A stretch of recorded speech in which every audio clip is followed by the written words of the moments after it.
ಲವೋದಿಕೀಯ ಸಭೆ ಭಾಗ 2 ಇನ್ನೂ ಅನೇಕ ಸಂದೇಶಗಳೊಂದಿಗೆ. ಇದು ತಣ್ಣಗೂ ಇಲ್ಲ, ಬೆಚ್ಚಗೂ ಇಲ್ಲ, ಉಗುರು ಬೆಚ್ಚಗಿರ್ತಕ್ಕಂಥ ಸಭೆ. ಇದು ದೇವರಿಗೆ ಹೇಸಿಗೆಯನ್ನು ತರುವಂಥ ಸಭೆ. ಈ ಒಂದು 2ನೆಯ ಭಾಗವನ್ನು ವೀಕ್ಷಿಸಿ ದೇವರ ಆಶೀರ್ವಾದವನ್ನು ಪಡೆಯಿರಿ.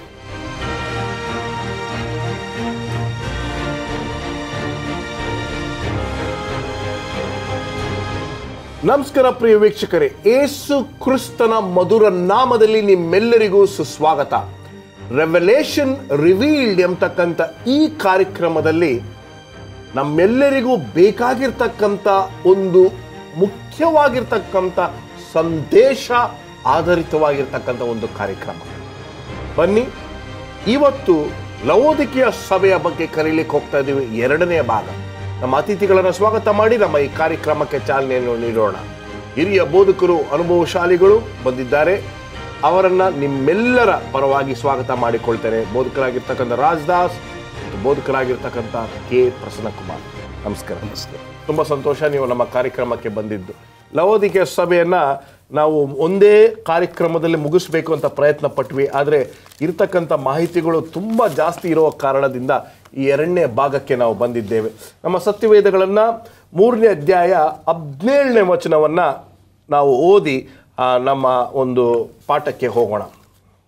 ನೀನು ನಿನ್ನ ವಿಷಯದಲ್ಲಿ ನಾನು ಐಶ್ವರ್ಯವಂತನು, ಸಂಪನ್ನನು, ಒಂದರಲ್ಲಿಯೂ ಕೊರತೆಯಿಲ್ಲದವನು ಎಂದು ಹೇಳಿಕೊಳ್ಳುತ್ತಿ, ಆದರೆ ನೀನು ಕೇವಲ ದುರವಸ್ಥೆಯಲ್ಲಿ ಬಿದ್ದಿರುವಂಥವನು, ದೌರ್ಭಾಗ್ಯನು, ದರಿದ್ರನು, ಕುರುಡನು, ಬಟ್ಟೆ ಇಲ್ಲದವನು ಆಗಿರುವುದನ್ನು ತಿಳಿಯದೇ ಇದ್ದಿ. ಇಲ್ಲಿ ನೀನು ಕುರುಡನು, ಬಟ್ಟೆ ಇಲ್ಲದವನು. ಮೊದಲನೇದಾಗಿ ನಾನು ಐಶ್ವರ್ಯವಂತನು.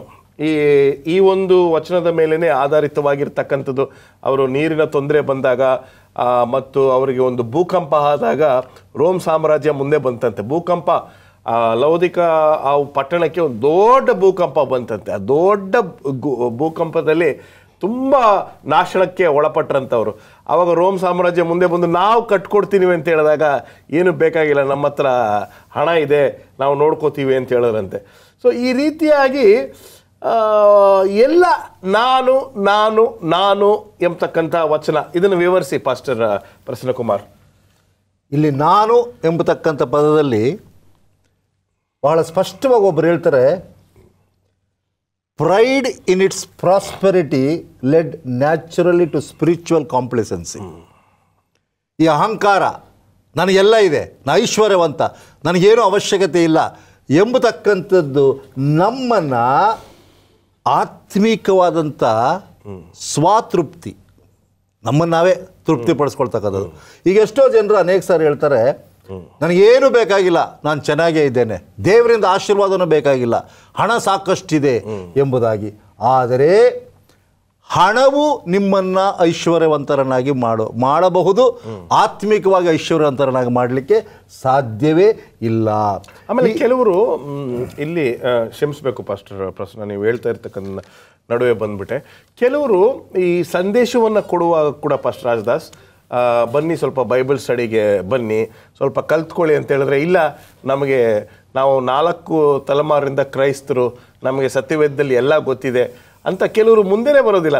ಇದನ್ನು ಒಂದು ಕಡೆ ನಾವು ಆ ರೀತಿ ದೊಡ್ಡ ತುಂಬ seniors, we don't have time, we know everything in the Bible ಅನ್ನೋ ರೀತಿಯಲ್ಲಿ ಕೂಡ ಯೋಚನೆ ಮಾಡ್ತಾರಲ್ವೇ ಪಾಸ್ಟರ್? ಅದೇ, ಅದು ತಪ್ಪು ಪರಿಕಲ್ಪನೆ. ಎಲ್ಲ ಗೊತ್ತು ಅಂತ ತಿಳ್ಕೊಳ್ಳೋದು ಮಹಾ ತಪ್ಪದು. ಈ ಸತ್ಯವೇದದಲ್ಲಿ ನಾವು ತಿಳ್ಕೊಂಡಿರೋದು ಒಂದು ಹನಿಗೆ ಸಮಾನ ಆಗಿದೆ ಅಂತೆ. ಈ ಸಾಗರದಲ್ಲಿ ಒಂದು ಹನಿ ನೀರೆತ್ತಿದ್ರೆ ಹೇಗಿರುತ್ತೆ, ಹಾಗೆ ಇಷ್ಟೊಂದು ಸತ್ಯ ಇದೆ, ಇಷ್ಟೊಂದು ಅಂಶಗಳಿದೆ. ಎಷ್ಟೇ ಅವನು ಮೇಧಾವಿ ಆದರೂ ಸಹ ಎಲ್ಲವನ್ನ ಗ್ರಹಿಸಲಿಕ್ಕೆ ಸಾಧ್ಯನೇ ಇಲ್ಲ. ಈಗ ನಮ್ಮ ಪರಿಸ್ಥಿತಿ ಪಾಸ್ಟರ್ ಪ್ರಸನ್ನ, ನೀವು ಬಡವರು, ಕುರುಡು ತನ ನಿಮ್ಮಲ್ಲಿದೆ, ಬೆತ್ತಲೆ ಆಗಿದ್ದೀರಾ. 3 ಅಂಶಗಳು, ಪುವರ್, ಬ್ಲೈಂಡ್ ಅಂಡ್ ನೇಕೆಡ್. ಇದನ್ನ ವಿವರಿಸಿ ಸ್ವಲ್ಪ. ಇದನ್ನು ಬಹಳ ಸ್ಪಷ್ಟವಾಗಿ ನಾವು ತಿಳ್ಕೊಳ್ಬೇಕು ಅಂದರೆ ಇಲ್ಲಿ ಸುಮಾರು ಗುಣಗಳಿದೆ. ನಂಬರ್ 1, ದುರವಸ್ಥೆಯಲ್ಲಿ ಬಿದ್ದಿದ್ದೇನೆ ನಾನು. I am a wretched. ಪೌಲನು ಹೇಳ್ತಾನೆ ರೋಮಾಪುರದವರ ಪತ್ರಿಕೆ 7ನೇ ಅಧ್ಯಾಯ 24ನೇ ವಚನದಲ್ಲಿ ನಾವು ಗಮನಿಸುವಾಗ, ನನ್ನ ದುರವಸ್ಥೆ ಹೇಗಿದೆ ಎಂಬುದನ್ನು ಅದರಲ್ಲಿ ನೋಡಿ. ನಾನು ಎಂಥ ದುರವಸ್ಥೆಯಲ್ಲಿ ಬಿದ್ದ ಮನುಷ್ಯನು, ಇಂಥ ಮರಣಕ್ಕೆ ಒಳಗಾದ ಈ ದೇಹದಿಂದ ನನ್ನನ್ನು ಬಿಡಿಸುವವರು ಯಾರು? ಬಿಡಿಸುವವನು ಇದ್ದಾನೆಂಬುದಕ್ಕಾಗಿ ನಮ್ಮ ಕರ್ತನಾದ ಯೇಸು ಕ್ರಿಸ್ತನ ಮೂಲಕ ದೇವರಿಗೆ ಸ್ತೋತ್ರ. ಇಲ್ಲಿ ಎಷ್ಟರ ಮಟ್ಟಿಗೆ ದುರವಸ್ಥೆಯಲ್ಲಿ ಬಿದ್ದಿದ್ದಾನೆ ಎಂಬುದಾಗಿ ಹೇಳುವಾಗ ಪಾಪವನ್ನು ಜಯಿಸಬೇಕು ಅಂದುಕೊಂಡ್ರೂ ಆಗ್ತಾ ಇಲ್ಲ. ದೇವರು ಕೆಲವು ಸಾರಿ ಒಂದು ಅವಕಾಶಗಳನ್ನ ಕೊಡ್ತಾನೆ. ಅವಕಾಶಗಳನ್ನ ನಾವು ಸರಿಯಾಗಿ ಉಪಯೋಗ ಮಾಡಲಿಲ್ಲ ಅಂದಾಗ ನಮ್ಮ ನಾಶನಕ್ಕೆ ನಾವೇ ಕಾರಣ ಆಗ್ತೇವೆ. ನಮ್ಮ ಪರಿಸ್ಥಿತಿಗೆ ನಮ್ಮ ಪಾಪಗಳೇ ಕಾರಣ ಆಗ್ತದೆ, ನಮ್ಮ ಅಹಂಕಾರ ಕಾರಣ ಆಗ್ತದೆ. ದೇವರು ಕರೆಯುತ್ತಾ ಇರುವಾಗೆಲ್ಲ ನಾವು ಬರೋದಿಲ್ಲ. ಎಲ್ಲ ಕೆಟ್ಟೋದ ಮೇಲೆ ಏನೂ ಇಲ್ಲ ಆದಮೇಲೆ ಆಮೇಲೆ ದೇವ್ರ ಹತ್ರ ಹೋಗ್ತೇವೆ. ನೋವನ ಸಮಯದಲ್ಲಿ ಆದಂಗೆ 120 ವರ್ಷ ಬಾ ಬಾ ಬಾ ಅಂದಾಗ ಬಂದಲ್ಲಿ ಬಾಗಿಲು ಹಾಕಿದ ಮೇಲೆ ಹೋಗಿ ಅಯ್ಯೋ ಸಾರ್ ತೆಗಿರಿ ಸರ್ ಅಂದ್ರೆ ತುಂಬ ಲೇಟ್. ಕ್ರಿಸ್ತನ ಎರಡನೇ ಬರಣದಲ್ಲಿ ಹಾಗೆ ಆಗ್ತಕ್ಕಂಥದ್ದು. ಯಾಕೆಂದರೆ ಒಂದು ವೇಳೆ ನಾವು ನಮ್ಮ ಈಗಿನ ಪರಿಸ್ಥಿತಿನ ಅರ್ಥ ಮಾಡಿಕೊಳ್ಳಲಿಲ್ಲ, ತಿಳಿದುಕೊಳ್ಳಲಿಲ್ಲ ಅಂದರೆ ನಮ್ಮ ಪರಿಸ್ಥಿತಿ ಆಗಿರ್ತದೆ. ಎರಡನೇದಾಗಿ ಹೇಳ್ತಕ್ಕಂಥದ್ದು, ನಾನು ದೌರ್ಭಾಗ್ಯನು. 1 ಕೊರಿಂಥ 15ನೇ ಅಧ್ಯಾಯ 19ನೇ ವಚನ ನೋಡಿ. 1 ಕೊರಿಂಥ 15ನೇ ಅಧ್ಯಾಯ 19ನೇ ವಚನದಲ್ಲಿ, ದೌರ್ಭಾಗ್ಯನು ನನಗೇನೂ ಇಲ್ಲ, ನನ್ನ ಪರಿಸ್ಥಿತಿ ಒಂದು ಮಿಸರಬಲ್ ಕಂಡೀಷನ್, ನಾನು ಎದ್ದೇಳಲಿಕ್ಕೆ ಆಗ್ತಾ ಇಲ್ಲ. ಪೌಲ ಏನು ಹೇಳ್ತಾನೆ ನೋಡಿ, ಈ ಜೀವಮಾನ ಕಾಲದ ಪೂರ್ತಿಗೆ ನಾವು ಕ್ರಿಸ್ತನ ನಿರೀಕ್ಷಿಟ್ಟುಕೊಂಡದ್ದೇ ಹೊರತು ಮತ್ತೇನು ಇಲ್ಲದಿದ್ದರೆ ಎಲ್ಲ ಮನುಷ್ಯರಿಗೂ ನಿರ್ಭಾಗ್ಯರೇ ಸರಿ. ಈ ಜೀವಮಾನದಲ್ಲೇ ನಮಗೆ ಪರಲೋಕ ಸಿಗ್ತದೆ, ಇಲ್ಲೇ ಸಿಗ್ತದೆ ಅಂತಕ್ಕಂಥವರು ದೌರ್ಭಾಗ್ಯರು. ಯಾಕೆಂದರೆ ಪರಲೋಕಕ್ಕೆ ಹೋಗಬೇಕು ಅಂದುಕೊಂಡರೂ ತನ್ನ ಈಗಿನ ಪರಿಸ್ಥಿತಿಯಲ್ಲಿ ಆಗುತ್ತಿಲ್ಲ. ಯಾರೂ ಸಹ ಇರುವ ಪರಿಸ್ಥಿತಿಯಲ್ಲಿ ಪರಲೋಕಕ್ಕೆ ಹೋಗಲಿಕ್ಕೆ ಸಾಧ್ಯವಿಲ್ಲ. ನಮ್ಮನ್ನೇನು ಮಾಡ್ಕೊಳ್ಬೇಕು? ನಾವು ತಿದ್ದುಪಡಿ ಮಾಡ್ಕೊಳ್ಬೇಕು, ಶುದ್ಧೀಕರಣ ಆಗಬೇಕು. ಯಾಕಂದರೆ ಸತ್ಯವೇದ ಬಹಳ ಸ್ಪಷ್ಟವಾಗಿ ಹೇಳ್ತದೆ, without holiness we cannot enter into heaven. ನಾವು ಅಲ್ಲೋಗಿ ಪರಿಶುದ್ಧರಾಗ್ತೀವಿ ಅನ್ನೋದಲ್ಲ, ಇಲ್ಲಿ ನಮ್ಮನ್ನು ಪರಿಶುದ್ಧರನ್ನಾಗಿ ಮಾಡಿಕೊಳ್ಬೇಕು. ಮತ್ತು ಮೂರನೇದಾಗಿ ಹೇಳ್ತಕ್ಕಂಥದ್ದು, ನಾನು ಬಡವನಾಗಿದ್ದೇನೆ, ನನ್ನ ಬಡತನವನ್ನು ಅರಿತುಕೊಳ್ಳಬೇಕು. ಯಾಕೋಬನ ಬರೆದ ಪತ್ರಿಕೆ 2ನೇ ಅಧ್ಯಾಯ 5ನೇ ವಚನದಲ್ಲಿ ಹೇಳುವಂಥದ್ದಾಗಿದೆ, ಈ ಲೋಕದಲ್ಲಿ ಬಡವರಾಗಿರ್ತಕ್ಕಂಥವರು ದೇವರ ರಾಜ್ಯದಲ್ಲಿ ಐಶ್ವರ್ಯವಂತರಾಗಿರ್ತಾರೆ. ಓದೋಣ ಅದನ್ನು 2:5. ನನ್ನ ಪ್ರಿಯ ಸಹೋದರರೇ, ಕೇಳಿರಿ, ದೇವರು ಲೌಕಿಕ ವಿಷಯದಲ್ಲಿ ಬಡವರಾಗಿರುವವರನ್ನು ಆದುಕೊಂಡು ಅವರು ನಂಬಿಕೆಯಲ್ಲಿ ಐಶ್ವರ್ಯವಂತರಾಗಿಯೂ ತನ್ನನ್ನು ಪ್ರೀತಿಸುವವರಿಗೆ ತಾನು ವಾಗ್ದಾನ ಮಾಡಿದ ರಾಜ್ಯಕ್ಕೆ ಬಾಧ್ಯರಾಗಿರಬೇಕೆಂದು ನೇಮಿಸಿರಲಿಲ್ಲವೋ? ಈ ಲೋಕದ ಬಡವರನ್ನು, ಬಲ್ಲಿದರನ್ನು, ದೀನರನ್ನು ಸ್ವಾಮಿ ಆರಿಸ್ಕೊಂಡಿದ್ದಾನೆ. 4ನೇ ಗುಣ ಅದರಲ್ಲಿ ಏನಪ್ಪ ಅಂದರೆ, ನಾನು ಕುರುಡನು. ನಾನು ಆತ್ಮಿಕವಾದ ಕಣ್ಣುಗಳು ನನ್ನಲ್ಲಿಲ್ಲ, ತೆಗೆದ್ರು ನಾನು ಕಾಣಲಿಕ್ಕೆ ಆಗ್ತಾ ಇಲ್ಲ. ಆ ಕುರುಡುತನವನ್ನು ನಾನು ಎಚ್ಚೆತ್ತುಕೊಳ್ಬೇಕು. ನಾನು ಕಾಣೋದಿಲ್ಲ ಸ್ವಾಮಿ, ಅದಕ್ಕೋಸ್ಕರ ಮುಂದಿನ ಭಾಗದಲ್ಲಿ ನೋಡ್ತೇವೆ, ಆ ಒಂದು ಕಣ್ಣ ಲೇಪನವನ್ನು ಕೊಡು, ನಾನು ಶುದ್ಧಿ ಮಾಡ್ಕೊಳ್ತೇನೆ ಅಂತ. ಇದ್ರ ಬಗ್ಗೆ ನಾವು ಮಾತಾಡೋಣ. ಒಂದು ವಿರಾಮದ ನಂತರ ನಮ್ಮ ಚರ್ಚೆ ಮುಂದುವರಿಯುತ್ತೆ.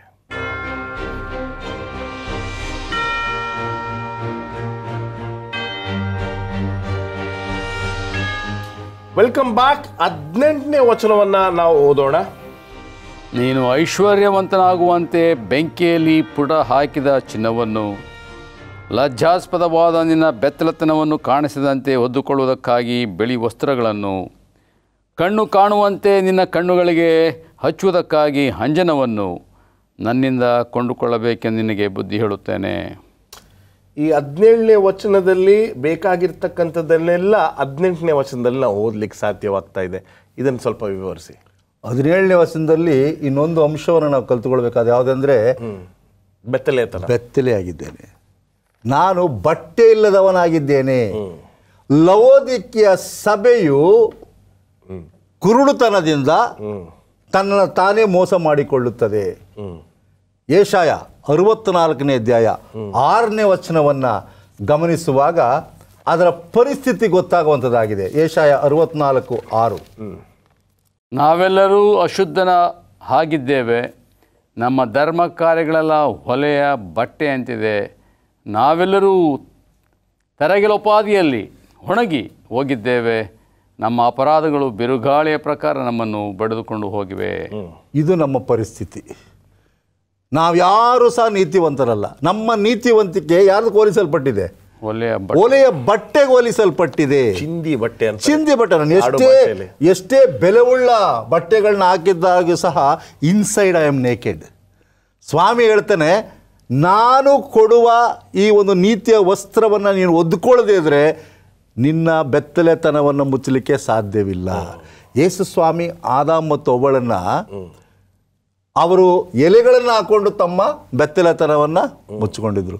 ಆಗ ಸ್ವಾಮಿ ಒಂದು ಕುರಿಯನ್ನು ಬಲಿ ಮಾಡಿ ಆ ಚರ್ಮವನ್ನು ಕೊಟ್ಟು ಆ ಯೇಸು ಕ್ರಿಸ್ತನನ್ನು ಸೂಚಿಸುವ ಆ ಚರ್ಮ ಅವರನ್ನು ಒದ್ದುಕೊಳ್ತೆ ಎಂಬುದಾಗಿ. ಇದುವರೆಗೂ ಪಾಪವಿಲ್ಲದೆ ಇರುವಾಗ ದೇವರ ಪವಿತ್ರವಾದ ನೀತಿವಂತಿಕೆ ಅವರನ್ನು ಒದ್ಕೊಳ್ತಾ ಇತ್ತು.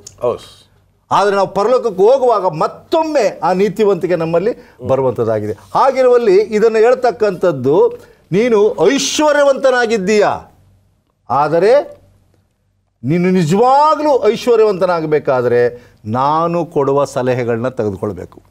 ಏನು ಸಲಹೆ ಕೊಡ್ತಾ ಇದ್ದೇನೆ? ಇನ್ನೊಂದು ಸಲ ಓದೋಣ 18ನೇ ವಚನವನ್ನು.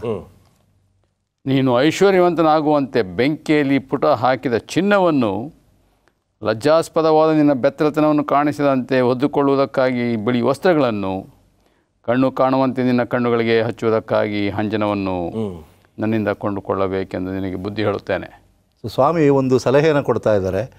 ಬಾ, ನಾನು ಕೊಡ್ತಾ ಇದ್ದೇನೆ. ಆತನು ಕೊಡುವಾಗ ನಾವು ತೆಗೆದುಕೊಳ್ಬೇಕು. ಏನು ಕೊಡ್ತಾ ಇದ್ದೇನೆ? ಯೆಶಾಯ 51:1 ನೋಡಿ. ಯೆಶಾಯ 51:1ರಲ್ಲಿ ನಾನು ಕೊಡ್ತಕ್ಕಂಥದ್ದು ನಿನಗೆ ಹಣವಿಲ್ಲದೆ ತಗೊಳ್ಬೋದು. It is free. ಅದನ್ನು ತಗೊಂಡು ನಿನ್ನ ಬೆತ್ತಲೆತನವನ್ನು ಮುಚ್ಕೋ. ನಾನು ಕೊಡ್ತಕ್ಕಂಥ ಲೇಪನವನ್ನು ಕಣ್ಣಿಗೆ ಹಾಕಿಕೋ. 55:1 ಯೆಶಾಯ 55:1 ಓದಿ. ಎಲೈ ಬಾಯಾರಿದ ಸಕಲ ಜನರೇ, ನೀರಿನ ಬಳಿಗೆ ಬನ್ನಿರಿ, ಹಣವಿಲ್ಲದವನು ಸಹ ಬರಲಿ, ಬನ್ನಿರಿ, ಕೊಂಡುಕೊಳ್ಳಿರಿ, ಉಣ್ಣಿರಿ, ಬಂದು ದ್ರಾಕ್ಷಸವನ್ನು ಹಾಲನ್ನು ಹಣ ಕೊಡದೆ ಕ್ರಯವಿಲ್ಲದೆ ತೆಗೆದುಕೊಳ್ಳಿರಿ. ಬಹಳ ಸ್ಪಷ್ಟವಾಗಿ ಸ್ವಾಮಿ ಈ ಒಂದು ಸಭೆಗೆ ಹೇಳ್ತಕ್ಕಂಥ ಒಂದು ಮಹತ್ಕರವಾದಂಥ ಸಲಹೆಗಳೇನಪ್ಪ ಅಂದರೆ, ಪಶ್ಚಾತ್ತಾಪದಿಂದ ಬನ್ನಿ, ಮನವರಿಕೆ ಮಾಡಿಕೊಳ್ಳಿ, ನಿಮ್ಮನ್ನು ದೇವರಿಗೆ ಒಪ್ಪಿಸಿಕೊಡಿ, ನಿಮ್ಮನ್ನು ಶುದ್ಧಿ ಮಾಡಿಕೊಳ್ಳಿ. ನಿಮ್ಮ ಕಣ್ಣುಗಳು ಮೊಬ್ಬಾಗಿದೆ. ಅದಕ್ಕೋಸ್ಕರ ಇಲ್ಲಿ ಏನನ್ನು ಉಪಯೋಗ ಮಾಡ್ತಾ ಇದ್ದಾರೆ? ಅಂಜನವನ್ನು ಹಚ್ಚಿಕೊಳ್ಳಬೇಕು ನೀವು. ಆ ಅಂಜನವನ್ನು ಹಚ್ಚಿಕೊಳ್ಳುವಾಗ ನಿಮ್ಮ ಕುರುಡ್ತನ ಮಾಯ ಆಗ್ತದೆ. ಎಲ್ಲಿ ತನಕ ದೇವರು ಕೊಡ್ತಕ್ಕಂಥ ಅಂಜನ, ಅಪವಿತ್ರಾತ್ಮನೆಂಬತಕ್ಕಂಥ ಅಂಜನವನ್ನು ನಾವು ಕಣ್ಣುಗಳಿಗೆ ಕಾಣೋದಿಲ್ಲ. ಈಗ ಅನೇಕ ಸಾರಿ ನಾವು ಒಂದು ಕೇಳಿದಿರಲೋ ಗೊತ್ತಿಲ್ಲ, you must see through God's eyes ಅಂತ. ದೇವರ ಕಣ್ಣುಗಳಲ್ಲಿ ನಾವು ಬೇರೆಯವ್ರನ್ನ ನೋಡಬೇಕು. ನಮ್ಮ ಕಣ್ಣುಗಳಲ್ಲಿ ನೋಡಿದಾಗ ಅವರು ಕೆಟ್ಟವರಾಗೆ ಕಾಣ್ತಾರೆ. ಈಗ ಈ ಬಿಳಿ ಅಂಗಿ ಅಂತಿರಲ್ಲ, ಯಾಕೆ ಅದು? Why should it be white? Purity, ಶುದ್ಧತೆ. ಯಾಕೆಂದರೆ ಯೇಸು ಕ್ರಿಸ್ತನು ಪರಿಶುದ್ಧನಾಗಿರುವ ಹಾಗೆ ನಾವುಗಳ ಸಹ ಪರಿಶುದ್ಧರಾಗಿರಬೇಕು. ಆ ಬಿಳಿ ವಸ್ತ್ರ ಕ್ರಿಸ್ತನ ಗುಣಾತಿಶಯವನ್ನು ತೋರಿಸಿಕೊಡುತ್ತದೆ. ಆ ಕ್ರಿಸ್ತನ ಗುಣಾತಿಶಯ ನಮ್ಮಲ್ಲಿ ಇಲ್ಲ ಅಂದರೆ ಸೈತಾನನ ಗುಣಾತಿಶಯಗಳು ನಮ್ಮಲ್ಲಿ ಇದೆ ಎಂಬುದಾಗಿ ಅರ್ಥ. ಯೇಸು ಕ್ರಿಸ್ತನು ಹೇಳ್ತಾನೆ, ಬನ್ನಿರಿ, ವಾದಿಸುವ, ನಿಮ್ಮ ಪಾಪಗಳು ಕಡು ಕೆಂಪಾಗಿದ್ದಾಗೆ ಅದನ್ನು ಹಿಮದಂತೆ ಬೆಳ್ಳಗೆ ಮಾಡುತ್ತೇನೆ. ಈಗ ತಾನು ಯೆಶಾಯನ ಪ್ರವಾದನಲ್ಲಿ ಓದ್ದು, ಅದು ಹೇಳ್ತದೆ, ನಿಮ್ಮ ನೀತಿವಂತಿಕೆ ನೀವು ಒಳ್ಳೆಯವರಾಗಲಿಕ್ಕೆ ಸಾಧ್ಯ ಇಲ್ಲ, ನಾನು ಕೊಡ್ತಕ್ಕಂಥ ನೀತಿವಂತಿಕೆಯಿಂದ ಮಾತ್ರ ನೀವು ಒಳ್ಳೆಯವರಾಗಲು ಸಾಧ್ಯ ಎಂಬುದಾಗಿ. ಈ ಲವೋದಿಕೆಯ ಸಭೆ ತಾನು ಐಶ್ವರ್ಯವಂತನಾಗಿದ್ದಾನೆ ಎಂಬುದನ್ನು ಅರಿತುಕೊಂಡು ನನಗೇನು ಬೇಡ, ನನಗೆಲ್ಲವೂ ಇದೆ ಎಂಬುದನ್ನು ಅರಿತುಕೊಳ್ಳೋದನ್ನು ಬಿಟ್ಟು, ಅಯ್ಯೋ ಸ್ವಾಮಿ, ನಾನು ಪಾಪಿ, ನೀನು ನನಗೆ ಬೇಕು, ನಾನು ಬೆತ್ತಲೆ ಆಗಿದ್ದೇನೆ, ನೀನು ನನ್ನನ್ನು ಒದಿಸಬೇಕು, ನನಗೆ ಬಾಯಾರಿಕೆ ಆಗಿದೆ, ನೀನು ನೀರು ಕೊಡಬೇಕು, ಕಣ್ಣು ಕಾಣಿಸಲ್ಲ, ಆತ್ಮನನ್ನು ಕೊಡು, ನನಗೇನೂ ಈಗ ಗೊತ್ತಿಲ್ಲ ಸ್ವಾಮಿ, ನೀನು ಕೊಡು ಎಂಬುದಾಗಿ ಆ ದೀನತೆಯಲ್ಲಿದ್ದರೆ ಲವೋದಿಕೆಯ ಸಭೆಯನ್ನು ಆಶೀರ್ವಾದ ಮಾಡ್ತಾನೆ ಸ್ವಾಮಿ. ಓಕೆ, 19ನೇ ವಚನವನ್ನು ಓದಬೇಕು ಅಂತ ಕೇಳ್ಕೊಳ್ತೀನಿ. ನಾನು ಯಾರ್ಯಾರನ್ನು ಪ್ರೀತಿಸ್ತೇನೋ ಅವರನ್ನು ಗದರಿಸ್ತೇನೆ ಮತ್ತು ಶಿಕ್ಷಿಸ್ತೇನೆ. ಆದ್ದರಿಂದ ನೀನು ಆಸಕ್ತನಾಗಿರು, ದೇವರ ಕಡೆಗೆ ತಿರುಗಿಕೋ. ಇಲ್ಲಿ ನಾವು ನೋಡುವುದಾದರೆ ನೇರವಾಗಿ ದೇವರು ಹೇಳ್ತಾ ಇದ್ದಾರೆ, ದೇವರ ಕಡೆ ತಿರುಗ್ಕೋ, ಸಮಯವಿಲ್ಲ, ಸಮಯ ತುಂಬ ಕಡಿಮೆ ಇದೆ ಎಂಬತಕ್ಕಂಥದ್ದನ್ನು. ಪ್ರಕಟಣೆ 2ನೇ ಅಧ್ಯಾಯ 5ನೇ ವಚನವನ್ನು ನಾವು ಓದೋಣ. ಪ್ರಕಟಣೆ 2ನೇ ಅಧ್ಯಾಯ 5ನೇ ವಚನ ತುಂಬಾ ಸುಂದರವಾಗಿರ್ತಕ್ಕಂಥ ಒಂದು ಆದ್ದರಿಂದ ನೀನು ಎಲ್ಲಿಂದ ಬಿದ್ದಿದ್ದೀಯೋ ಅದನ್ನು ನಿನ್ನ ನೆನಪಿಗೆ ತಂದುಕೊಂಡು ದೇವರ ಕಡೆಗೆ ತಿರುಗಿಕೋ. ನಾವು ಎಲ್ಲಿ ಬಿದ್ದಿದ್ದೀವಿ, ನಮ್ಮ ಈಗ ಪ್ರಾಬ್ಲಮ್ ಏನಂತ ಹೇಳಿದ್ರೆ ಪಾಸ್ಟರ್ ರಾಜದಾಸ್, ನಮ್ಮ ಒಂದು ಪರಿಸ್ಥಿತಿ ಏನಾಗಿದೆ ಅಂತಕ್ಕಂಥ ನಮಗೆ ಗೊತ್ತಿಲ್ಲ. ಯಾಕೆಂದ್ರೆ ಅಷ್ಟು ಅಹಂಕಾರದಲ್ಲಿ ಮೆರಿತಾ ಇದ್ದೀವಿ. ಈಗ ಮೊನ್ನೆ ಯಾರೋ ಒಂದು ಹೊಸ ಪದವನ್ನು ಉಪಯೋಗಿಸ್ತಾ ಇದ್ರು, ಸೋಷಿಯಲ್ ಪ್ರೈಡ್ ಅಂತ ಒಂದು ಇದೆಯಂತೆ. ಪ್ರೈಡ್ ಬೇರೆ, ಸೋಷಿಯಲ್ ಪ್ರೈಡ್. ನಾವು ಊರಿನಲ್ಲಿ ನಾವೇ ಫಸ್ಟು, ಸಭೆ ನಾವೇ ಕಟ್ಟಿದ್ದು, ನಮ್ಮ ತಾತ ಅದು ನಮ್ಮ ಮುತ್ತಾತ ಹಂಗೆ ಅನ್ನೋ ರೀತಿಯಲ್ಲಿ social pride also is taking people away from god ಅಂತ. ಸೊ ಆ ರೀತಿಯಾಗಿ ಇಲ್ಲಿ ಅತಿ ಶೀಘ್ರದಲ್ಲಿ ನಿನ್ನನ್ನು ಬದಲಾಯಿಸ್ಕೊಳ್ಳಿಲ್ಲ ಅಂತ ಹೇಳಿದ್ರೆ, ನೀನು ಇರತಕ್ಕಂಥ ಸ್ಥಿತಿಯಿಂದ ಹೊರಗಡೆ ಬರಲಿಕ್ಕಾಗಲಿಲ್ಲ ಅಂತ ಹೇಳಿದ್ರೆ, ಕಳ್ಳನೋ ಪಾದೆಯಲ್ಲಿ ಬರ್ತಕ್ಕಂಥ ದೇವರನ್ನ ನೀನು ಭೇಟಿ ಆಗ್ಲಿಕ್ಕೆ ಸಾಧ್ಯವೇ ಇಲ್ಲ ಎಂಬತಕ್ಕಂಥ ವಿಷಯವನ್ನ ನಾವು ನೋಡ್ತೀವಿ. ಒಂದು ವಿಷಯ ಹೇಳಿ, ಇಲ್ಲಿ ಈಗ ಸೋಷಿಯಲ್ ಪ್ರೈಡ್ ಎಂಬುದಾಗಿ ಹೇಳಿದ್ರಲ್ಲ, ಅದರಲ್ಲಿ ಕೆಲವರು ಸ್ಪಿರಿಚುವಲ್ ಪ್ರೈಡ್ ಕೂಡ ಇದೆ. ವಂಡರ್ಫುಲ್ ವಂಡರ್ಫುಲ್, ಇದ್ರ ಬಗ್ಗೆ ನಾವು ಹೇಳಿದ್ವಿ. ಹೇಳಿ. ಆ ಸ್ಪಿರಿಚುವಲ್ ಪ್ರೈಡ್ನಲ್ಲಿ ಜನ ನನಗೆಲ್ಲ ಗೊತ್ತು, ನನಗಿಂತ ಹೆಚ್ಚಿಗೆ ನಿನಗೆ ಗೊತ್ತಿಲ್ಲ, ನಾನು ಎಷ್ಟು ವರ್ಷ ಸೇವೆ ಮಾಡಿದ್ದೇನೆ, ಎಷ್ಟು ವರ್ಷ ಸತ್ಯವೇದ ಮಾಡಿದ್ದೇನೆ, ಎಷ್ಟು ವರ್ಷ ಈ ಸತ್ಯವೇದವನ್ನು ಓದಿದ್ದೇನೆ, ಎಷ್ಟು ಥಿಯಾಲಜಿಕಲ್ ಕಾಲೇಜ್ಗೆ ಹೋಗಿದ್ದೇನೆ ಎಂಬುದಾಗಿ ಬರುವಾಗ ಅಹಂಕಾರದಿಂದ ನಾವು ಮೆರೆಯುತ್ತೇವೆ. ನೋಡಿ, ಮಾರ್ಟಿನ್ ಲೂಥರ್ ವಿಷಯದಲ್ಲಿ ಒಂದು ಸತ್ಯವನ್ನು ನಾವು ತಿಳ್ಕೊಳ್ಬೇಕು. ಅದ್ಯಾವುದೆಂದರೆ, ಆತನಿಗೆ ಅಹಂಕಾರ ಬರಬಾರದು ಎಂಬುದಾಗಿ ದೇವರು ಅನೇಕ ಶಿಕ್ಷೆಗಳನ್ನ ಕೊಟ್ಟನು. ಇದರ ಬಗ್ಗೆ ನಾವು ಚರ್ಚೆ ಮಾಡೋಣ. ಒಂದು ಸಣ್ಣ ವಿರಾಮಕ್ಕೆ ಸಮಯ ಆಗಿದೆ. ಒಂದು ಸಣ್ಣ ವಿರಾಮದ ನಂತರ ನಮ್ಮ ಚರ್ಚೆ ಅಂತಿಮ ಭಾಗಕ್ಕೆ ಹೋಗಿ ಇನ್ನೂ 2 ಮುಖ್ಯವಾಗಿರ್ತಕ್ಕಂಥ ವಚನವನ್ನು ಚರ್ಚೆ ಮಾಡಿ ನಿಮ್ಮೆಲ್ಲರಿಗೂ ನಮ್ಮೆಲ್ಲರಿಗೂ ಪಾಠವನ್ನು ತರುವಂಥದ್ದಾಗಿದೆ ಈ ವಚನಗಳು.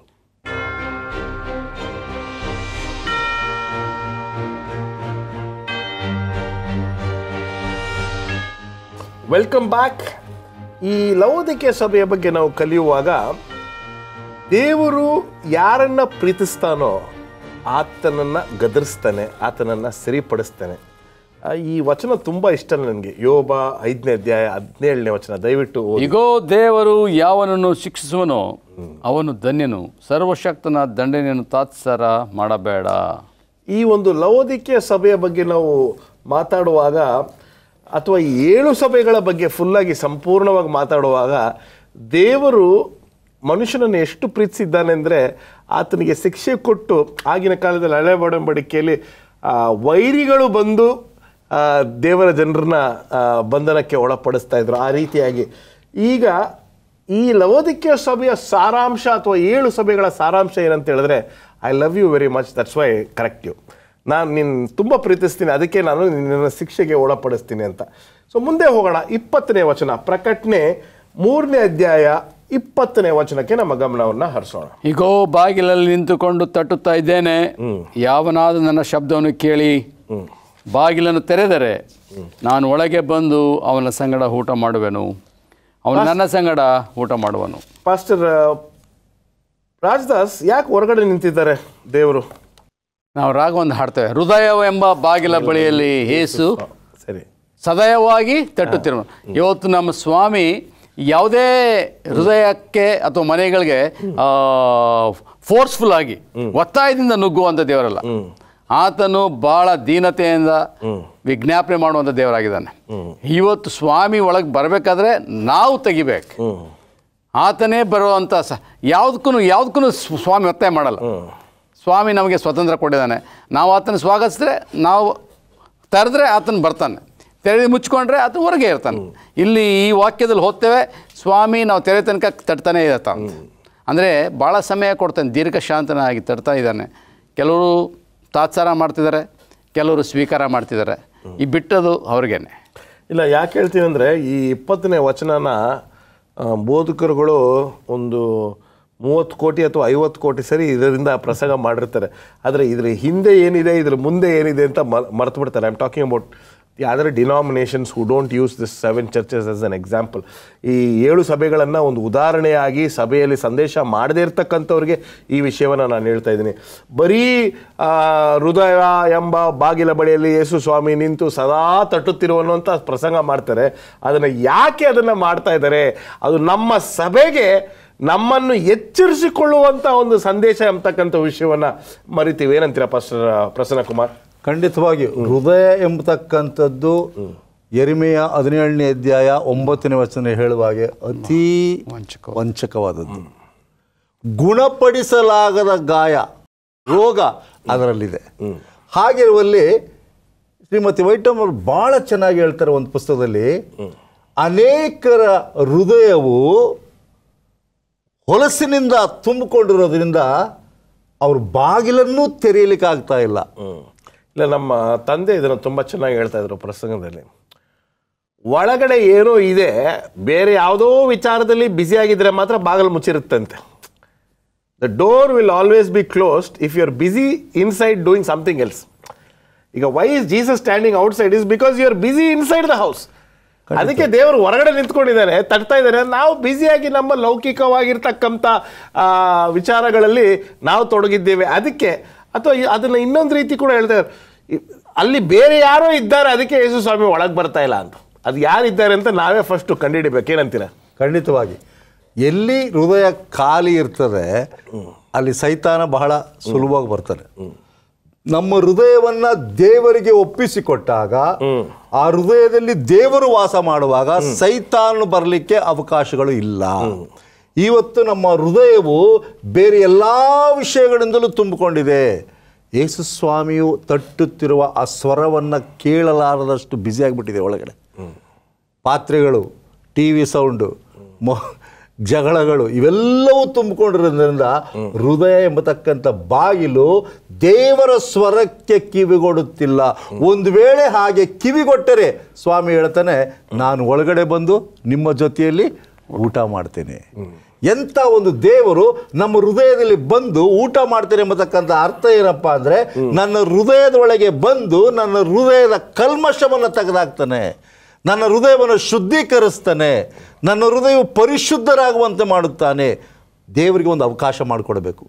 ದೇವರಿಗೆ ಯಾವ ವ್ಯಕ್ತಿ ಅವಕಾಶ ಮಾಡಿಕೊಡೋದಿಲ್ಲ, ತನ್ನ ಹೃದಯ ಕಪ್ಪಾಗಿ ಇರ್ತದೆ, ಆ ಕಲ್ಮಶಗಳು ತುಂಬಿಕೊಂಡಿರ್ತವೆ, ಕ್ಷಮಾಪಣೆ ಮಾಡೋದಿಲ್ಲ. ಹೃದಯ ಎಂಬತಕ್ಕಂಥ ಅದು ಎಜಿಕೇಲ 36ನೇ ಅಧ್ಯಾಯ 26ನೇ ವಚನ ಹೇಳುವ ಹಾಗೆ, ನಿಮ್ಮ ಹೃದಯ ಹೇಗಾಗಿದೆ? ಕಲ್ಲಾದ ಹೃದಯ ಆಗಿದೆ, ಅದನ್ನು ನಾನು ಮೃದುವಾದ ಹೃದಯವನ್ನಾಗಿ ಮಾಡಿಕೊಡುತ್ತೇನೆ. ಯಾವಾಗ ಅಂದರೆ ನಮ್ಮ ಹೃದಯವನ್ನು ದೇವರಿಗೆ ಒಪ್ಪಿಸಿಕೊಟ್ಟಾಗ ಮಾತ್ರ. ವಂಡರ್ಫುಲ್. ಇನ್ನು 2 ವಚನ ಇದೆ, ಅದರಲ್ಲಿ 21ನೇ ವಚನವನ್ನು ನಾವು ಓದೋಣ ಈ ಸಂದರ್ಭದಲ್ಲಿ. ನಾನು ಜಯ ಹೊಂದಿ ನನ್ನ ತಂದೆಯೊಡನೆ ಸಿಂಹಾಸನದಲ್ಲಿ ಕೂತುಕೊಂಡೆನು, ಹಾಗೆಯೇ ಜಯ ಹೊಂದುವವನನ್ನು ನನ್ನೊಡನೆ ಸಿಂಹಾಸನದಲ್ಲಿ ಕೂತುಕೊಳ್ಳುವಂತೆ ಮಾಡುವೆನು. ಇಂಥ ಒಂದು ಅದ್ಭುತವಾಗಿರ್ತಕ್ಕಂಥ ವಾಗ್ದಾನ ಇದು.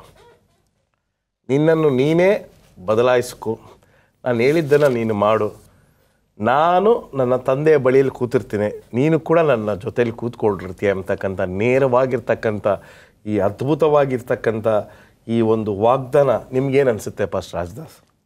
ಇದು ನನಗೆ ಒಂದು ಆಶಾಕಿರಣವನ್ನು ಹುಟ್ಟಿಸ್ತದೆ.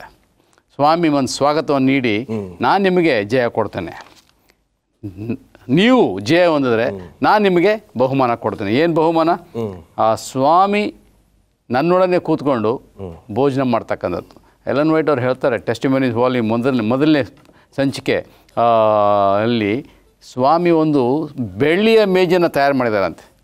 ಆ ಬೆಳ್ಳಿಯ ಮೇಜಿನ ಮೇಲೆ ಈ ಲೋಕದಲ್ಲಿ ಯಾರ್ಯಾರು ಜಯ ಹೊಂದಿರ್ತಾರೆ, ವಿಮೋಚಿಸಲ್ಪಟ್ಟಿರ್ತಾರೆ, ಯೇಸು ಕ್ರಿಸ್ತನ ರಕ್ತದಿಂದ ತಮ್ಮ ಪಾಪಗಳನ್ನು ತುಳಿಸ್ಕೊಂಡು ಪರಿಶುದ್ಧರಾಗಿ ಜೀವಿಸಿರ್ತಾರೆ, ಅವ್ರಿಗೆ ಆ ಮೇಜಿನ ಮೇಲೆ ಕೂರಿಸಿ ಊಟ ಮಾಡ್ತಾರಂತೆ.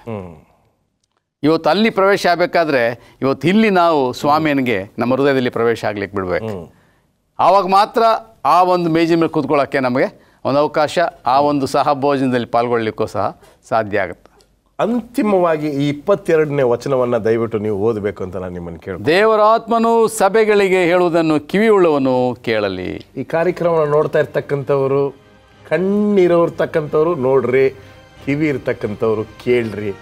ಈ 7 ಸಭೆಗಳಲ್ಲಿ ಇರ್ತಕ್ಕಂಥ ಸಂದೇಶ ನಮ್ಮೆಲ್ಲರ ಆತ್ಮಿಕ ಬೆಳವಣಿಗೆಗಾಗಿ ಮತ್ತು ಸಿದ್ಧರಾಗಿ ಪರಲೋಕ ರಾಜ್ಯಕ್ಕೆ ಹೋಗಲಿಕ್ಕೆ ಅದೇ ನೋಡಿ ಅಂತಿಮವಾಗಿರ್ತಕ್ಕಂಥ ನಮ್ಮ ಗುರಿ, ಈ ಕಾರ್ಯಕ್ರಮದ ಗುರಿ.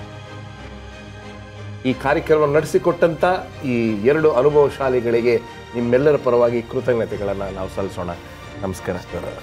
ದೇವರು ನಮ್ಮೆಲ್ಲರನ್ನ ಆಶೀರ್ವದಿಸಿ ಈ 7 ಸಭೆಗಳಲ್ಲಿ ನಾವು ಕಲ್ತಿರ್ತಕ್ಕಂಥ ಈ ಪಾಠವನ್ನು ನಮ್ಮ ಆತ್ಮಿಕ ಲಾಭಕ್ಕಾಗಿ ಉಪಯೋಗಿಸಿಕೊಳ್ಳುವಂತೆ ದೇವರು ನಮ್ಮನ್ನು ಆಶೀರ್ವದಿಸಲಿ. ಆಮೇಲೆ